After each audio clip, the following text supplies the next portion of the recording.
Bueno, muchas gracias. Buen día a todos de nuevo. Nos toca este último momento de cierre de la jornada que viene muy interesante. Sabemos que algunos están pensando en el almuerzo ya, pero los invitamos a que escuchen a estas tres personas que tienen, tres profesionales, mucho que contarnos al respecto. Veníamos hablando de lo que son buenas prácticas agropecuarias desde distintos enfoques, y esto de si las buenas prácticas agropecuarias surgen de una necesidad o de un deseo, ¿no? Que está primero el huevo y la gallina, y quizás que en algunos momentos fue primero una necesidad y después, cuando se empieza a conocer más, se convierte en un deseo de ir viendo qué hay más allá. A cada uno le estará pasando de forma distinta, ¿no? La actividad ganadera, como toda actividad, tiene un impacto en el ambiente, en el contexto, en las personas, en los recursos, y la idea es que ese impacto, como toda actividad, sea el menos posible y que además genere beneficios en los sistemas. Un poco este panel está pensado de ese modo, para que veamos cuáles son los riesgos que puede tener esta generación de residuos que se genera, de qué manera poderle sacar provecho, y vamos a tener un ejemplo concreto de productores que lo están utilizando para darle su valor para los sistemas. Así que bueno, pasamos a la primera presentación. Claudia, por favor.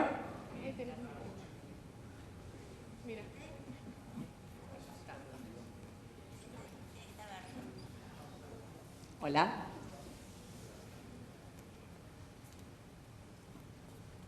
La presentación de Claudia, por favor. Brilla mucho. Gracias. Bueno, buenos días. En primer lugar, un agradecimiento en lo personal y como profesional a la mesa de BPA, y en lo particular a todos los colegas y amigos que también tengo en la mesa de BPA. Así que hoy que nos han invitado, y poder compartir este momento y darles a conocer los avances, conocimientos y aportes que tenemos desde nuestra facultad, la Facultad de Agronomía y Veterinaria. El tema que yo voy a abordar es desafíos en la gestión de residuos ganaderos y los impactos que tiene, no solamente a nivel de ambiente, sino en la salud pública y animal. En realidad, si tuviéramos que hablar de los efluentes producidos en nuestro país o en nuestra provincia en particular, podríamos estar diciendo que en realidad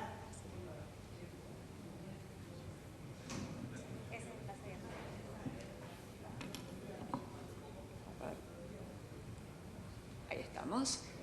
En realidad, por cuestiones de tiempo también, y tratando de ser lo más ágil posible, simplemente me voy a dedicar a dos residuos que en general, por lo que he estado escuchando, van a ser únicamente el abordaje en rumiantes, y me voy a dedicar a feedlot y a tambos. No porque sean los que producen mayor volúmenes de efluentes en nuestro país, sino porque, insisto, los rumiantes quizás sean los más conocidos en cuanto a los volúmenes y a las tecnologías que se pueden estar empleando para recircularlos dentro de lo que es la economía circular. Entonces, podríamos decir en términos muy generales que los feedlot, dependiendo de algunos autores, porque el tema básicamente que nos ocupa hoy es por qué tenemos un desafío con la producción de efluentes.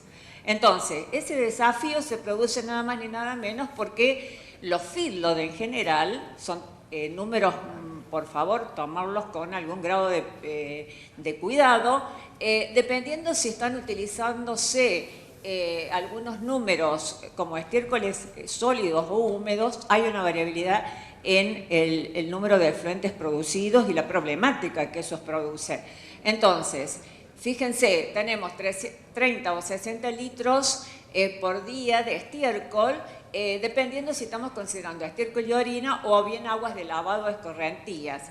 Si hablamos de unas 5.000 cabezas, más o menos, estaríamos diciendo que habría unas 6.000 o 9.000 toneladas más o menos de estiércol producido anualmente. Un número no menor y muy complicado de manejar es que en nuestro país, aproximadamente de los volúmenes producidos que ustedes se están fijando, también podrán ir leyendo. Aquí está, se fue. La cantidad de, también producida de efluentes en tambos. Yo no me voy a dedicar demasiado, pero los números son muy, muy importantes. Y lo más lamentable de todo esto es que solamente se reciclan o se reutilizan aproximadamente no más allá del 25 o 30%, 35% si quieren, siendo optimistas, de reutilización de efluentes en los sistemas productivos. Vale decir que hay una cantidad de volúmenes de efluentes de los que no sabemos ni tenemos datos y que a la práctica no se puede conocer qué tipo de tecnologías se están empleando. Ahora bien, ¿cuáles son las estimaciones tentativas que tenemos? Hay un porcentaje nacional de reciclaje conocido, que es lo que les acabo de mencionar, pero una casi nula, digamos, información en cuanto a datos oficiales. Es cierto, si uno va a las diferentes páginas, en realidad la Argentina no tiene un pormenorizado dato de exactamente cuál es el volumen producido en los sistemas ganaderos, básicamente intensivos.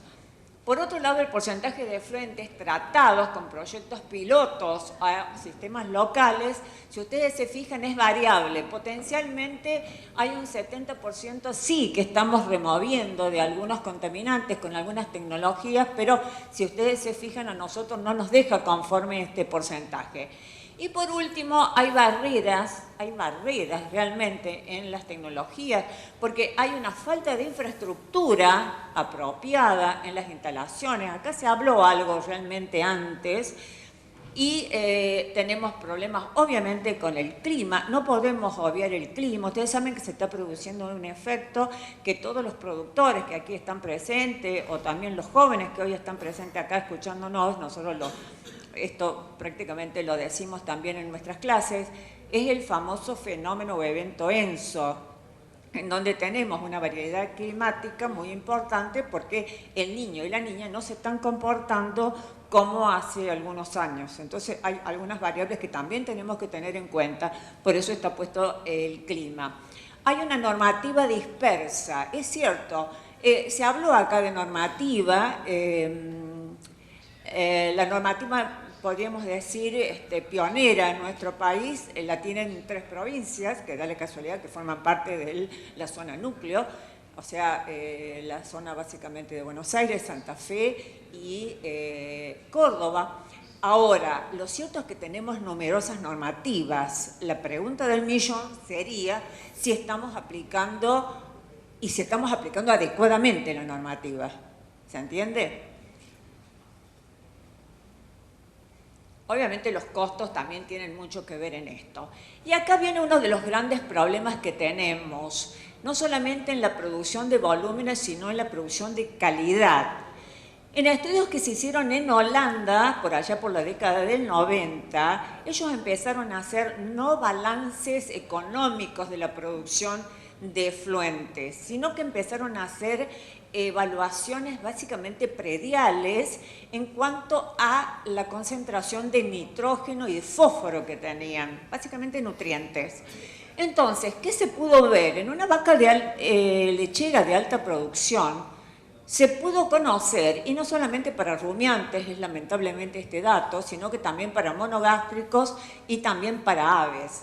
Si ustedes se fijan ahí en ese esquema, podríamos decir que si aplicáramos 100 unidades, básicamente, de un nutriente, como acabo de mencionar, un nutriente crítico en el sector agropecuario, que es el nitrógeno, podríamos decir que si nosotros le diéramos en realidad como oferta 100 unidades de nitrógeno a nuestra vaca lechera, en realidad, contra toda lógica o sentido común, el productor, nosotros mismos también, creeríamos que el mayor porcentaje, si es un bovino lechero, debería quedar justamente para la producción de leche.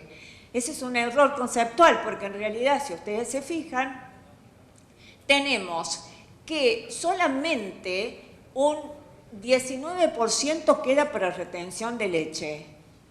Insisto, lamentablemente esto pasa en las especies domésticas de alta producción. Y en realidad tenemos un 28% de pérdidas fecales y un 50% de pérdidas urinarias. Acá está la respuesta en realidad por qué tenemos tantos volúmenes de efluente.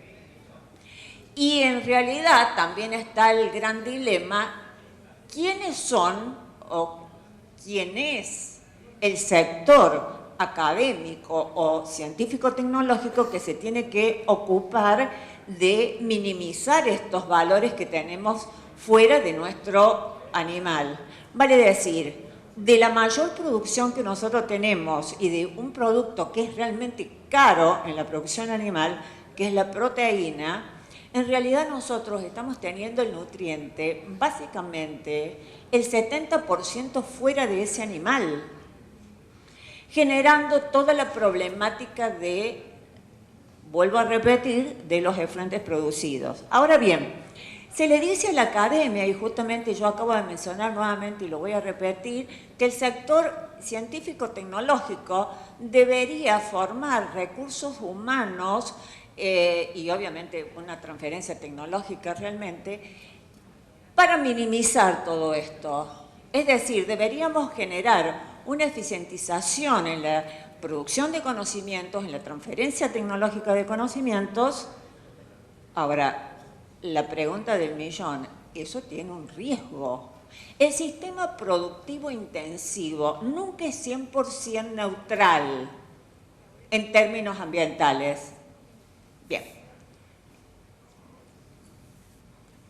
vamos a seguir, porque Cecilia ya nos dijo, el concepto de una salud. Recordemos que una salud, ya ahora no podemos obviar la salud pública, la salud animal y la salud ecosistémica. Los efluentes generan un riesgo muy importante para la salud.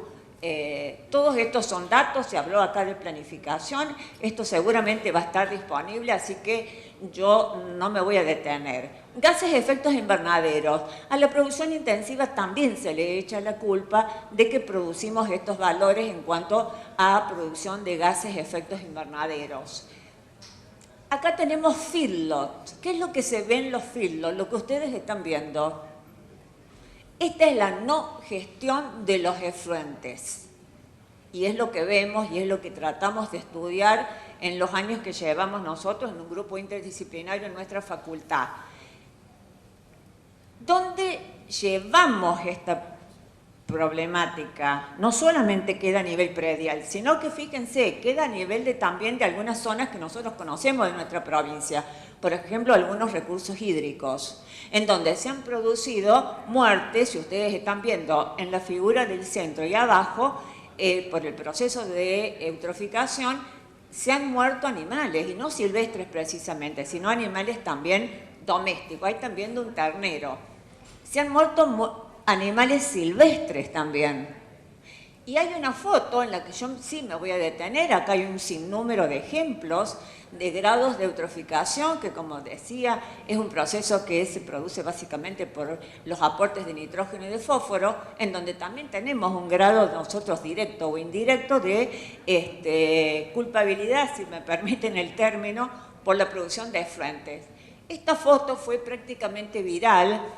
En cuanto a lo que ven ahí, un carpincho, en realidad, en la zona de Entre Ríos, en el embalse de Salto Grande, que acá se habló de bienestar animal. Entonces, acá estamos teniendo un problema de bienestar animal, pero un problema de salud pública y salud animal. ¿Cómo sobrevive este animal, digamos, al vuelco de efluentes?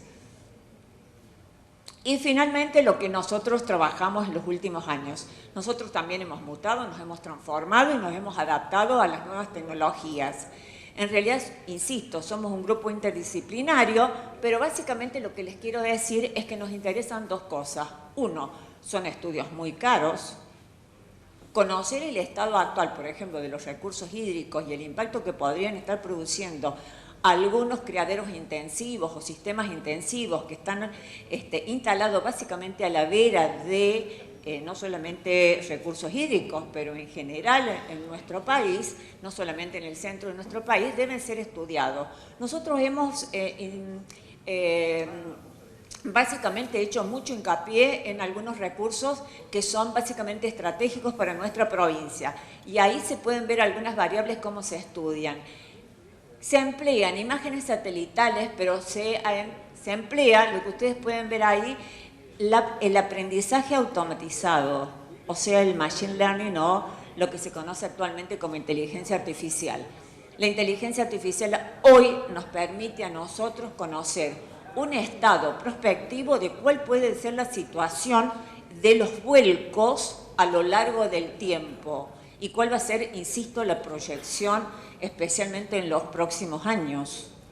Convengamos que son territorios, todos estos, en realidad, que son de múltiples usos, recreacionales o no, pero en donde también consumimos agua potable. Entonces, ahí se cierra el circuito de una sala de salud y con un riesgo muy importante para la salud pública y con altos costos. No he querido abundar por cuestiones de tiempo, así que, bueno, quedo disponible para cualquier pregunta. Gracias.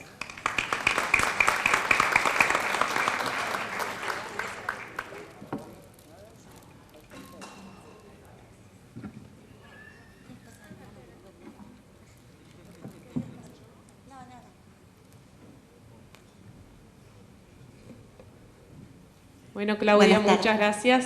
Buenos días, buenas tardes, estamos ahí. Bueno, voy a desarrollar residuos ganaderos en la agricultura, evidencias desde la investigación en los efectos sobre el suelo y los cultivos. En primer lugar voy a desarrollar una introducción de conceptos básicos o aspectos generales y luego voy a presentar algunos casos de estudio. Este es el que pasa. Bueno, podemos afirmar que los residuos pecuarios pueden ser utilizados como biofertilizantes. Eso es porque en su composición, en la composición de las excretas, heces y orinas, tienen contenidos de macronutrientes y micronutrientes, o sea, nutrientes esenciales para los cultivos. También hay aportes de materia orgánica que aumenta y mejora la fertilidad del suelo, tanto física como química.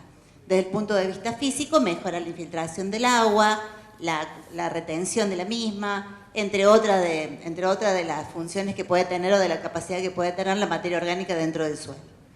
Pero lo importante es saber qué disponibilidad tenemos de esos nutrientes, macro y micronutrientes, cuando pensamos en usarlos como biofertilizantes.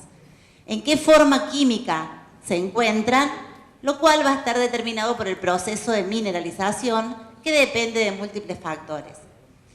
La mineralización y la forma química va a condicionar la movilidad de ese nutriente dentro del suelo, para que pueda ser absorbido por el cultivo, pero que también puede ser transferido a otros compartimentos del ecosistema que no sea el cultivo, sino a la atmósfera o a la hidrósfera, a la napa freática o al aire, produciendo entonces contaminación. O sea, esos elementos son posibles nutrientes para los cultivos, pero también son potenciales contaminantes del medio ambiente. Un mal manejo de esos nutrientes, de esos residuos, una mala aplicación, una mala técnica de aplicación, puede traer varios riesgos, como lixiviación de nitratos y fosfatos a las napas de agua, escurrimiento superficial de fósforo a cursos de aguas superficiales, compactación de suelo por el tránsito de las estercoleras, volatilización de nitrógeno o emisión de gases efecto invernadero en general, alcalinización y salinización del suelo, porque tienen elevado pH en general y alto contenido de sales, toxicidad en los cultivos, contaminación con patógenos, malezas, olores desagradables, entre otros aspectos negativos. Por lo tanto, para hacer una aplicación de estos residuos al suelo como biofertilizantes, debemos hacer una evaluación con un enfoque que sea sistémico, teniendo en cuenta todas las variables, para evitar esos efectos negativos que van a ser efectos ambientales, efectos económicos y efectos sociales, comprometiendo la sostenibilidad del sistema de producción.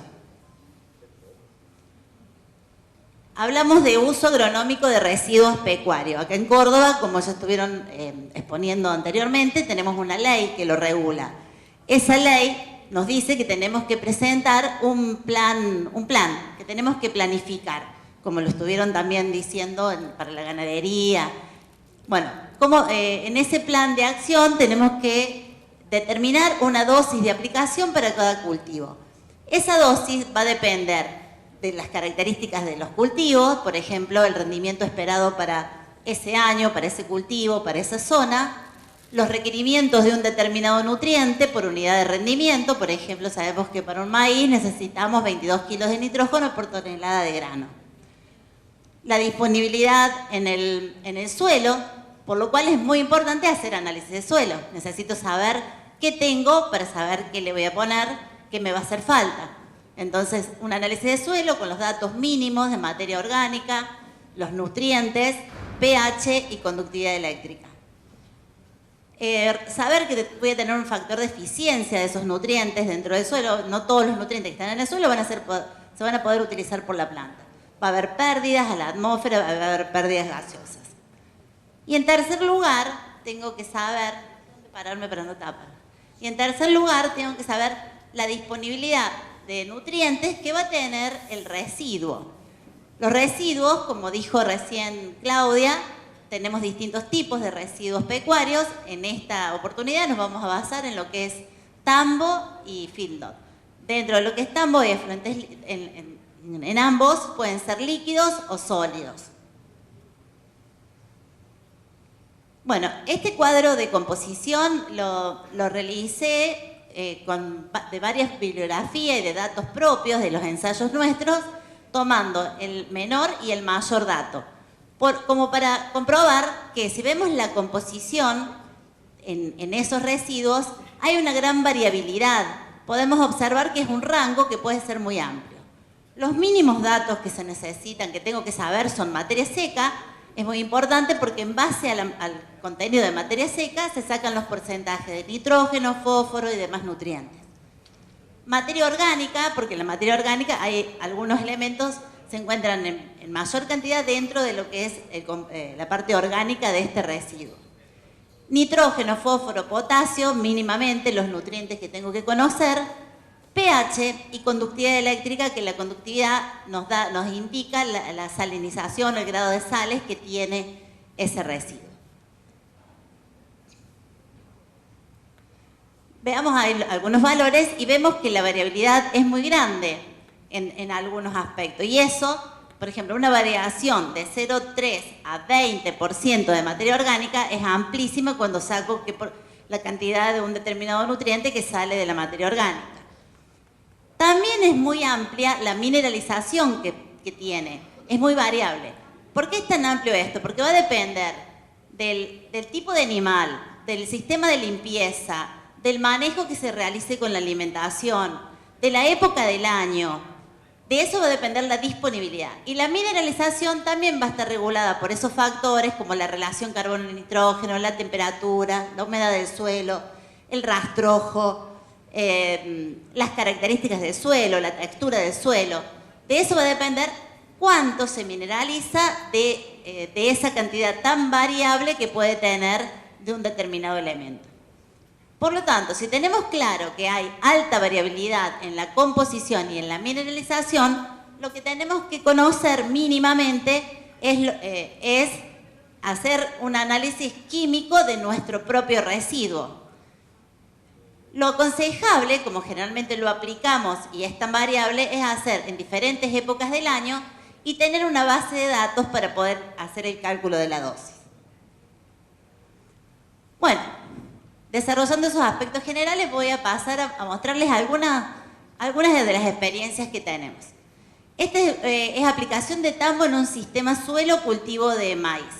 Generalmente siempre hablamos, no decimos en el cultivo de maíz, decimos sistema suelo-cultivo, porque en realidad estamos en un determinado suelo con unas características, por eso hablamos siempre de sistema.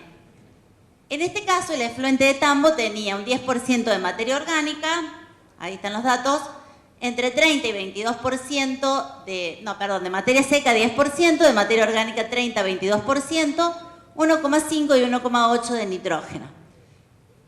Estas variaciones se dan porque se hizo en 2 años consecutivos y no fue exactamente igual. El residuo se usó la misma cantidad, pero con diferente composición.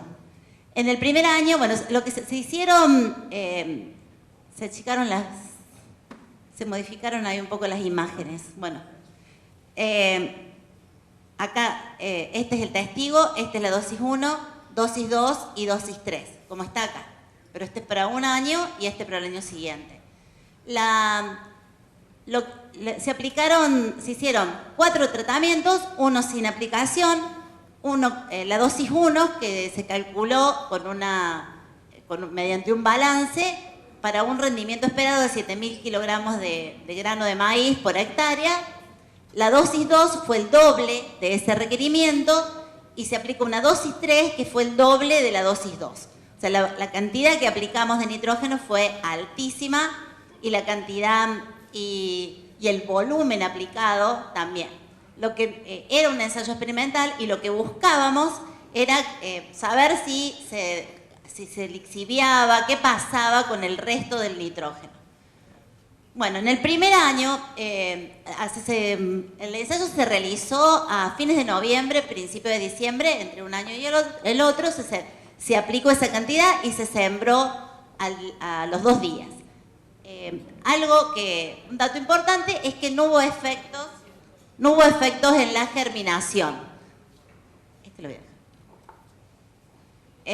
Eso es un dato importante. No hubo toxicidad en la semilla de maíz. Mientras en otros cultivos se ha determinado que en trigo, por ejemplo, en otros estudios han detectado toxicidad. En este caso no hubo. En el primer año, ¿sí? ¿2? En el primer año, la dosis 2, que es esta, fue la que obtuvo el máximo rendimiento con un 38% en comparación con el testigo. Es decir, que la curva de rendimiento tuvo un pico y en la dosis 3 hubo un descenso de la misma, con un rendimiento de 9.000 kilos la dosis 2, 9.700 versus 7.000 aproximadamente el testigo. En el año siguiente, la dosis 3 fue la que más se diferenció, con un 66% de diferencia con respecto al testigo, y la curva de crecimiento fue creciente. Esas diferencias se atribuyen esa diferencia en la respuesta a los años con precipitaciones y los años con estrés hídrico. En el primer año, cuando fuimos en B6 a contar las plantas y ver el stand, vimos que las hojas estaban acartuchadas y pensábamos que perdíamos el ensayo. Después hubo precipitaciones y el cultivo se recuperó. De hecho, tuvimos un testigo con 7.000 kilogramos por hectárea, pero creemos que afectó en esa respuesta. Esto es una caja negra con muchas hipótesis porque no es tan simple sacar conclusiones. Hay muchas cosas que podrían estar pasando. Vimos que hay una baja en la eficiencia de recuperación entre el 6 y el 24%, cuando normalmente para estos residuos orgánicos es el 15%, mientras que para los fertilizantes minerales es el 40%. Tener en cuenta que no solamente estamos hablando de eficiencia de nitrógeno, sino de otras cosas que nos puede estar aportando. En cuanto a la lixiviación, hicimos 46 perforaciones hasta los 2 metros, 23 metros, por donde ya no llegan las raíces del cultivo de maíz, y no observamos diferencia en la cantidad de nitrógeno de nitrato, es decir, que no hubo lixiviación, no se transfirió a la hidrósfera, por lo menos a las napas, y en el balance de fósforo observamos que en el testigo y en la dosis 1 era negativo, mientras que en la dosis 2 y 3 fue positivo, con un efecto de acá alcanzó para el rendimiento del cultivo y en la dosis 3 alcanzó para el rendimiento más para compensar y acumular lo cual es bueno para ser como efecto residual del cultivo siguiente, pero puede ser un riesgo de escurrimiento superficial o de lixiviación. Para eso hay que evaluar, en ese año el agua no llegó a los 2 metros de profundidad cuando hicimos un balance hídrico. Hay que evaluarlo para otras condiciones. Sí. Bueno, este es un efecto residual. Vimos que al año siguiente que el fósforo se había diferenciado y se manifestó en un rendimiento de soja, en un aumento del cultivo de soja del 18%. ¿Se lo podemos atribuir al contenido de fósforo? Podría ser, y si le damos valor económico mejor, pero en realidad esto puede deberse a factores biológicos también, porque acá no solamente estamos agregando nutrientes. Este es con feedlot, que dio una respuesta positiva. Eso se debe a que el año fue con altas precipitaciones, las líneas rojas son las precipitaciones del año, y hubo un aumento del 25% con la dosis 1 y con la dosis 2 del 35%. La materia orgánica aumentó en el suelo entre los dos tratamientos extremos en los primeros centímetros, no así a más profundidades. Bueno, terminamos. Algunas consideraciones. Con estos ensayos y otros que tenemos, decimos de que la aplicación de efluentes y compost al suelo da respuestas positivas cuando los cultivos no tienen estrés hídrico. Una conclusión que podemos sacar. Y otra es que tenemos que profundizar en estudios con diferentes parámetros físicos, químicos, biológicos, en el sistema suelo-planta-atmósfera, viendo la interacción entre esos parámetros en estudios a largo plazo, considerando diferentes condiciones ambientales, es decir, de clima y de suelo. Hay que evaluar el impacto ambiental y el impacto agronómico, monitoreando los nitratos en profundidad, la conductividad eléctrica, el pH, por los riesgos de alcalinización, desalinización, la materia orgánica, parámetros físicos, porcentaje de sodio de cambio por sus alteraciones tanto físicas como químicas, las condiciones sanitarias, los patógenos, las malezas, entre otros. Es decir, que debemos ver los efectos a largo plazo. Muchas gracias. Muchas gracias, Sil. Bueno, como vemos hay muchísimos datos y eso es muy bueno para tomar de referencia. Ahora, Germán, es tu turno. Bueno, hola, buen día. La idea es mostrarles de manera práctica lo que las chicas estuvieron explicando y de lo que hacemos en los campos de acá de Bio4 desde hace ya 6 años. No utilizamos productos químicos, ni urea ni fósforo, y utilizamos solo digestato proveniente de esa planta, que es una planta de biogás que es BG1. La planta, para que ustedes tengan una idea, produce 6 megas de energía eléctrica renovable por hora, que es el 10% de lo que consumimos de energía eléctrica en Río Cuarto. Un poco el ciclo, que es un ciclo circular, donde a partir de la producción de cerdos, de efluentes de fábricas, que en este caso es un efluente de la planta de etanol, y de un feedlot proveniente de la planta de etanol, más a su vez en este caso esta planta es multifeedstock porque llevamos todos el aceite de los restaurantes de Río Cuarto y todo el excedente de los productos verdes del mercado de abasto, todo lo que no se utiliza ahí va a estos digestores, que es como esta vaca que está acá. Esto es un feedlot de 500 animales porque es un estómago, un rumen igual que si tuviésemos un feedlot. La idea es todo esto se rumia dentro de este digestor y este digestor produce energía eléctrica, energía térmica porque cada motor produce la misma cantidad de energía térmica que eléctrica, y biometano, que es el que utilizamos en los motores, ¿no? El gas producido acá se transforma en motores que son motogeneradores que producen energía eléctrica y energía térmica. El subproducto es un biofertilizante, lo aplicamos con tractores y estercoleros en no más de 40 kilómetros de la planta, tiene un 6% aproximadamente de sólidos, con lo cual hace bastante inviable trasladarlo mucho más allá de los 30 kilómetros, y que luego vuelve a la planta de maíz, que bueno, a través de la fijación de dióxido de carbono y energía, hace la fotosíntesis. Como para que ustedes tengan una idea de qué se podría hacer de acuerdo a, con estos digestores, cómo transformar los residuos de vacas en ordeñe de 300, 800 y 1200, y qué producción podríamos tener de energía eléctrica por hora. Cada energía eléctrica se mide por hora, y cuántos serían los residuos en cada uno de estos 3 tamaños de vacas en ordeñe. Esto como para dimensionar que un tambo con 300 vacas en ordeñe puede producir 60 kilowatt-hora, y una planta con 1200 vacas en ordeñe puede producir 300 kilowatt-hora. El fin último de esto no es solo la transformación en energía eléctrica, sino también una revalorización de los efluentes y un cumplimiento de la ley, ¿no? Porque también lo que estas plantas pueden generar para aquel que lleva los residuos a las plantas es un certificado de depósito final de su producto, lo cual valoriza el producto que están generando. En el caso de un feedlot, como una regla muy general, 5.000 animales o 20.000 animales, podemos producir desde 100 kilowatts con la bosta producida y juntada de estos animales hasta 400 kilowatt-hora.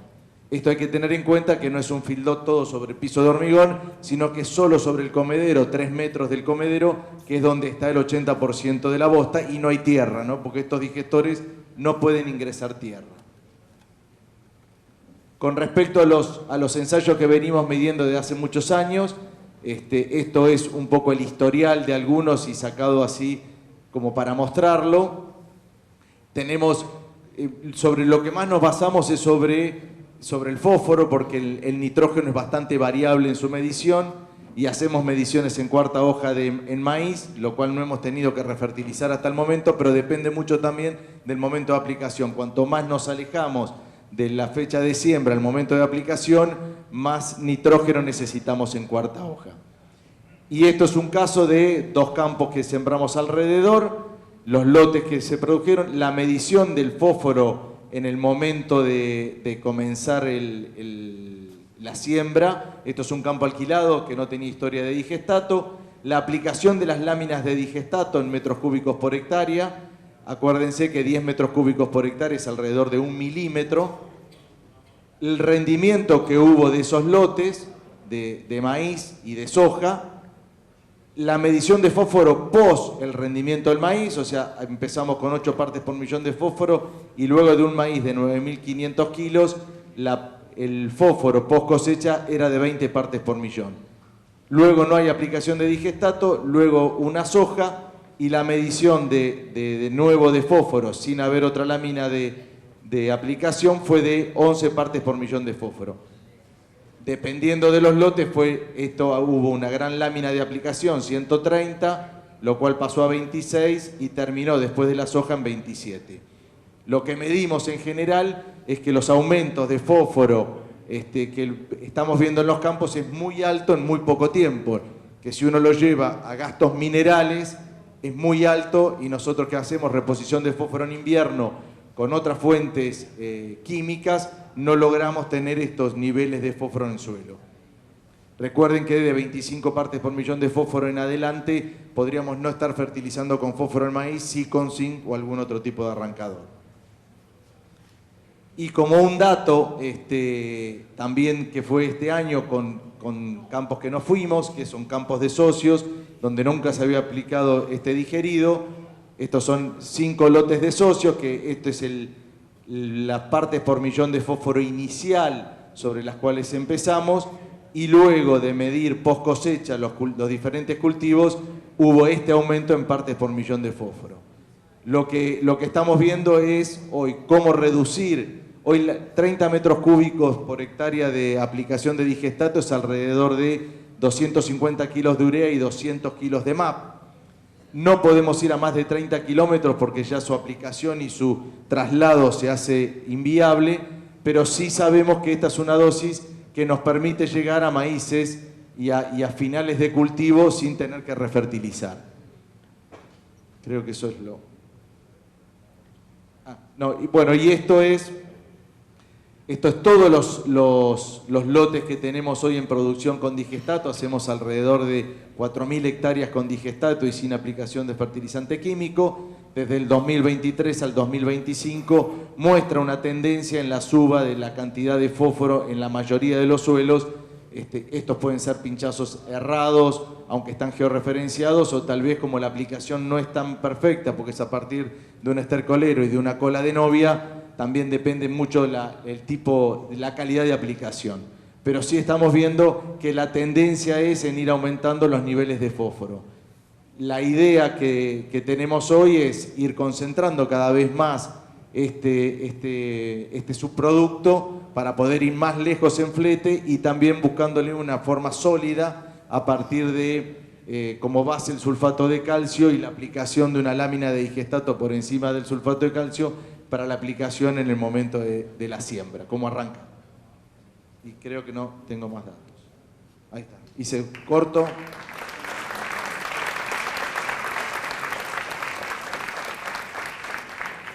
Bueno, muchas gracias a los tres disertantes. Vamos a hacer algunas preguntas a cada uno de ellos.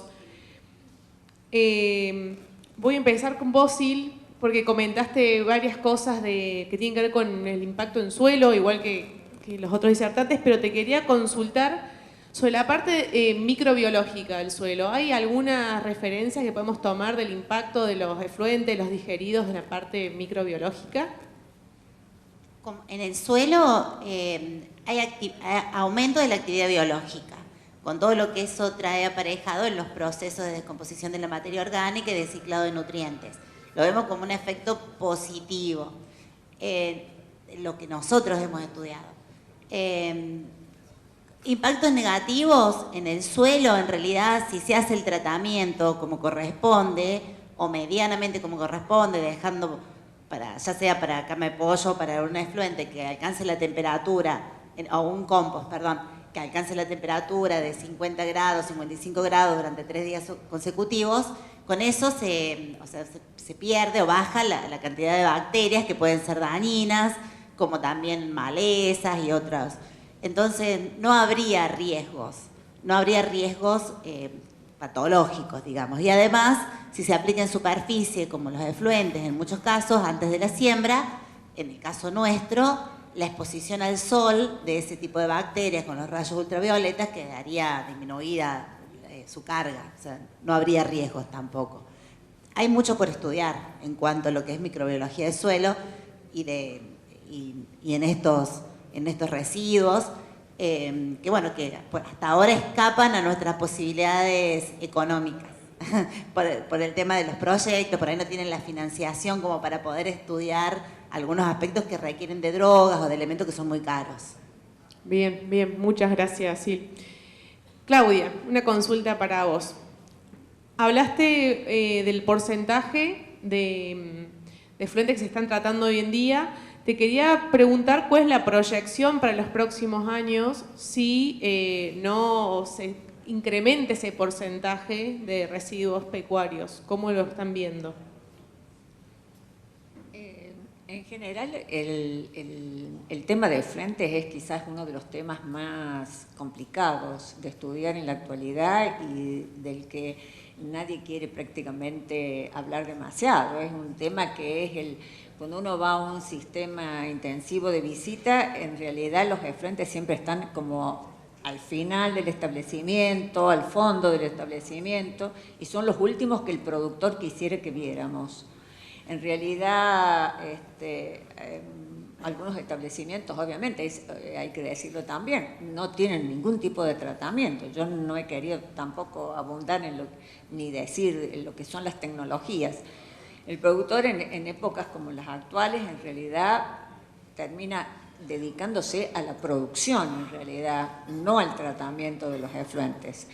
Pero bueno, la proyección, nosotros hemos logrado, le hemos buscado la vuelta, por así decirlo, adaptándonos al estudio, en realidad, de lo que es la variabilidad en la producción de los efluentes. Entonces, ahí hay toda una serie de tecnologías que se están utilizando ahora, inclusive a nivel internacional y nacional. Nosotros somos pioneros en el estudio, inclusive cuando no hay datos, en la incorporación de algunas herramientas que sí se han estudiado históricamente, que son los satélites, algunos sensores de algunos satélites, pero en realidad hemos utilizado ahora y hemos incorporado la inteligencia artificial, que nos permite otro juego, digamos, a la hora de definir qué se está haciendo con los efluentes, porque acá hay un tema que también uno tiene que ser sincero. Históricamente el productor no creía que podía ser controlado, o el control llegaba cuando ya la situación era muy aguda, así como habláramos en términos médicos. Es decir, él podía tirar sus efluentes en realidad y no tener ningún tipo de control y tener ningún tipo, si quieren, de, por así decirlo, tratamiento, porque total él no iba a estar controlado ni por ninguna ordenanza municipal o por ninguna legislación nacional o provincial. El tema que ahora los satélites y básicamente estas herramientas como la inteligencia artificial nos están dando a nosotros un panorama desde hace varios años en donde nosotros podemos saber casi rápidamente, o sea, el pasaje que tenemos por sensores prácticamente es de una semana. Entonces nosotros, si algún productor o sistemas productivos o cuencas eventualmente estuvieran vertiendo sus efluentes a algunos lugares realmente que aparte son estratégicos o muy complejos, eso se puede conocer ya rápidamente. Bueno, muchas gracias, Claudia. Y además de ese riesgo que conlleva, lo que se está perdiendo de todos los nutrientes que no está aprovechando, ¿no? Y en ese sentido, Germán, te consulto a vos. Ustedes... Perdón. A ver, los efluentes en realidad uno los estudia, perdón Cecilia que te corté, los estudia desde un punto de vista del ambiente o desde un punto de vista de la ecología o desde un punto de vista. Recordemos que también el productor está perdiendo, si hiciéramos un balance, yo algo lo comenté muy rápidamente, pero si hiciera un balance de nitrógeno en términos económicos, se agarra la cabeza realmente. Gracias, gracias. Más pie me dice todavía para la pregunta que sigue, Claudia. Germán, ustedes vienen usando los digeridos en lo que es en los cultivos desde hace varios años. Comentaste que están prácticamente con el 100% de la fertilización con digeridos. Te quería consultar, ¿cómo ven la utilización de estos bioinsumos en planteos de alta productividad? No, me parece que en la medida que estos insumos uno los pueda llevar lejos, que no es hoy la realidad, son claves. Primero porque es una revalorización de algo que no le estamos dando bolilla y lo estamos dejando en el campo.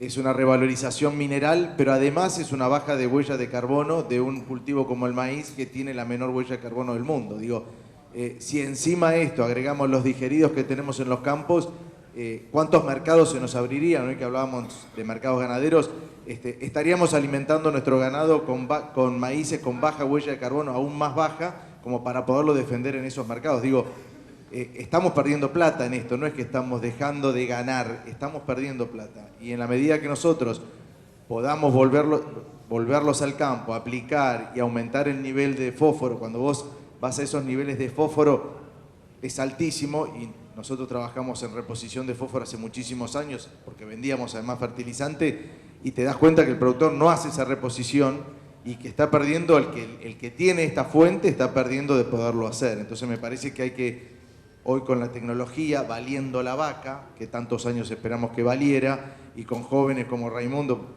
buscando tecnología de hace años antes de que la vaca valga, creo que se unieron los planetas, vale la vaca, está la tecnología disponible, me parece que es el momento de empezarla a aplicar, no seguir pensando que los agricultores son los únicos que aplican tecnología. Muchas gracias, Germán.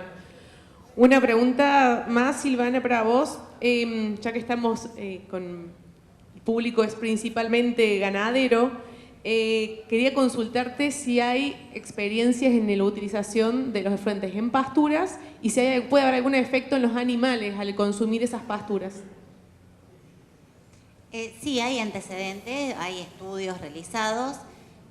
Nosotros tenemos en forrajes en centenos, hemos medido efecto residual con muy buenos rendimientos. Y después hay otros estudios realizados en la zona de Esperanza, acá en el sur de Córdoba, con ryegrass, alfalfa, pasturas polifíticas. Y en general en las gramíneas se ha notado un incremento en la productividad de estas pasturas. En alfalfa, como se riega en planta, también, porque una cosa es regar en el suelo y otra cosa es aplicar directamente sobre el cultivo. En el cultivo, si el efluente tiene una alta salinidad, puede llegar a ser dañino. Y más en el caso de las dicotiles, de las que tienen la hoja que puede permanecer la gota un tiempo sobre la lámina. No pasa lo mismo en las gramíneas. Entonces, en ese caso puede haber un efecto como de quema de la hoja. Con respecto al animal, en general el animal rechaza, no soy veterinaria, pero rechaza porque afecta las características organolépticas. Entonces lo rechaza. Y hay que tener mucho cuidado del tiempo en el que lo regás hasta que el animal vaya a pastorear.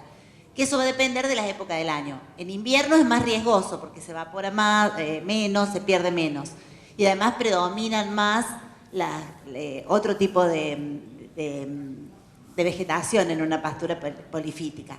En verano es más factible poder hacer pastoreos, en algunos estudios dicen 15 días después de haber aplicado el efluente.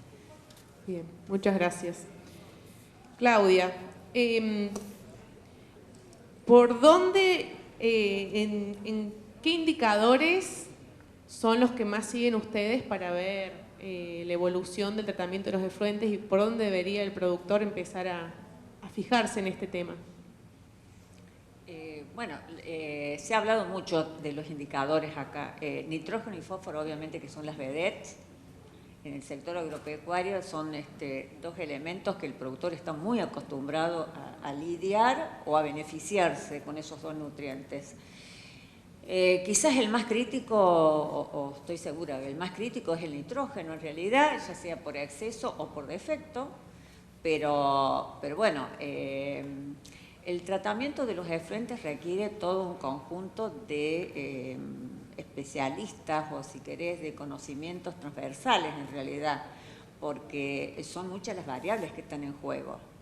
Entonces, eso complica totalmente el estudio de los efluentes. Si es posible, sí, claro que sí.